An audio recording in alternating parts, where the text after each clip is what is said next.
자, 이제 조건부 확률부터는 아예 여러분들이 생각했던 거랑은 조금 다른 어떤 표본 공간에 대한 해석을 할 거거든요. 자, 일단은 이렇게 한번 해보자. 우리 시행을 한 번 했을 때도 마찬가지고 이제 서로 다른 시행을 두 번 할 때가 나오거든요. 그러니까 서로 다른 시행을 두 번 할 때 자, 얘네를 이제 곱셈 정리를 이용해서 우리가 확률을 구할 건데, 자, 시행을 한 번 하게 되면 이 안에서 만들어지는 전체 사건을 우리가 표본 공간이라고 하고, 자, 일반적인 확률은 우리 약속된 개념이 누구냐면 전 사건 이꼴 표본 공간이거든요. 그러니까 무슨 말이냐면, 자, 내가 PA라는 건 우리 전 사건 중에 A가 차지하는 상대 도수를 구하는 게 여러분들 앞에서 배운 확률의 개념이었다면, 자, 이제 조건부 확률이라는 건 이런 거예요.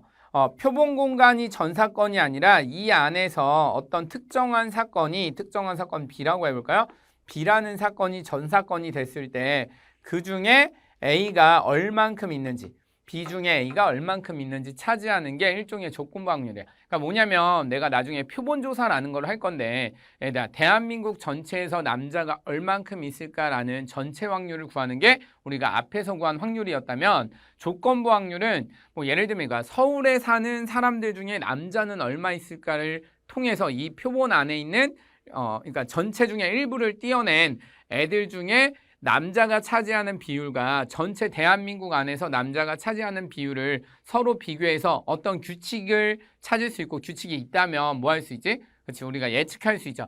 통계라는 게 우리 일반적인 생각은 이런 거잖아. 그러니까 내가 전체 집단을 다 조사하는 게 전수조사라면 그 안에서 일부 빼서 조금만 표본조사라고 하죠. 표본을 조금 빼서 이렇게 몇 개만 빼서 우리가 보통 뭐 한다고 하지? 그치, 뭐 설문조사할 때도 전체 전수조사하는 건 뭐 인구주택 총조사 이런 거 말고는 특정한 시나 특정한 어떤 랜덤 추출을 해서 일종의 작은 표본 집단을 만들고 걔네가 차지하는 그 비율, 그러니까 뭐 지금 뭐 대선을 한다고 했을 때 우리가 A 후보를 지지하냐, B 후보를 지지하냐, C 후보를 지지하냐 이런 거를 구할 때도 전체 조사를 할 때는 직접 투표할 때 빼고는 없고, 보통 우리 설문조사할 때는 일부를 빼서 걔네의 어떤 그치, 확률을 가지고 A가 당선될 확률, B가 당선될 확률, C가 당선될 확률을 어떤 규칙을 가지고 뭐 하는 거야? 비교하듯이 조건부 확률은 마찬가지로 이거예요. 전체 표본 공간이 너무 크다면 특정한 사건으로 얘네를 어떻게 꺼냈을 때 이 표본과 전체의 규칙만 찾아내면 이 안에서 A가 차지하는 비율과 전체에서 차지하는 A의 비율의 규칙을 찾아낸다면 내가 전수조사를 하지 않고도 A가 차지하는 상대도수를 구할 수 있겠죠. 그래서 조건부 확률에서는 표본 공간이 전 사건이 되는 게 아니라 표본 공간 안에 있는 어떤 사건 B가 이런 거예요. B가 전 사건일 때 그 중에 A의 비율을 구하는 걸 우리가 뭐라고 할 거야? 조건부 확률이라고 할 거예요. 자, 예를 들어 볼게요. 자, 일단 시행을 했을 때 표본 공간이 적은 거부터 해보자. 자, 내가 만약에 주사위를 던진다면, 자, 얘들아, 주사위를 던질 때 이런 걸 뭐라고 하는 거야? 시행을 한 번 하고 나면 이 안에 표본 공간은 누가 생기죠? 1부터 6까지가 전체 사건이 될 거예요.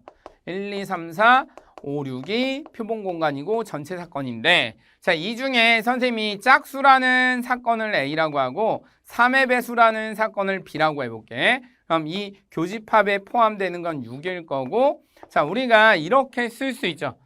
A의 확률을 구하시오라고 했을 때는 전체 사건 6개 중에 짝수가 몇 개 있는지 세는 게, 이런 상대도수 구하는 게 A의 확률이었고, B라는 사건도 표본 공간을 전 사건으로 보고 6개 중에 2개를 구하는 게 우리 PB였다면, 자, 지금부터 하는 건 이런 거거든요, 얘들아. 그러면 A일 때 B일 확률은 어떻게 될까라는 건 전체 사건을 A로 줄였을 때, 다시 말해서 짝수일 때 그 중에 3의 배수는 몇 개죠?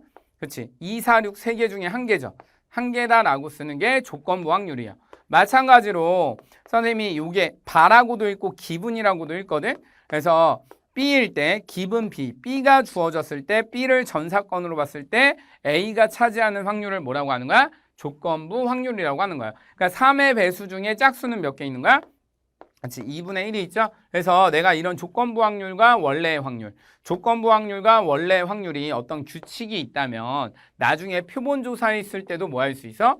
예측을 하기가 훨씬 수월하겠죠. 그래서 우리 조건부 확률은 표본 공간을 전사건으로 쓰는 게 그냥 뭐였다면, 그렇지, 세모 확률이었다면 얘네는 일종의 이거죠. 전사건 중에 표본 공간을 전사건으로 보는 확률을 우리가 뒤에 걸 생략하고 그냥 P세모라고 쓴다면 네모일 때 세모일 확률은 네모를 뭘로 보는 거야? 즉 전사건으로 보는 거니까 자 기본적으로 이렇게 되지 않을까요? 우리 P, B, 기분 A는 자 A가 차지하는 확률 중에 누가 되는 거야?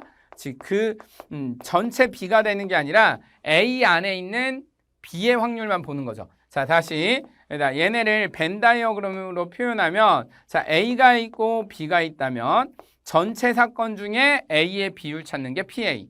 전체 사건 표본 공간 중에 그러니까 표본 공간이 전사건일 확률이 일반적인 확률이라면 조건부 확률은 A 중에 B를 찾는 거니까 A의 상대도수분의 B의 상대도수가 아니라 누군가? 그치, 요만큼만이 분자로 가는 거니까 교집합의 확률을 나눈 것을 우리가 뭐라고 하는 거야? 그치, 조건부 확률이라고 해요. 그래서 시행을 한 번 했을 때는 여러분들이 이 표본 공간을 그려서 누굴 찾는 거야?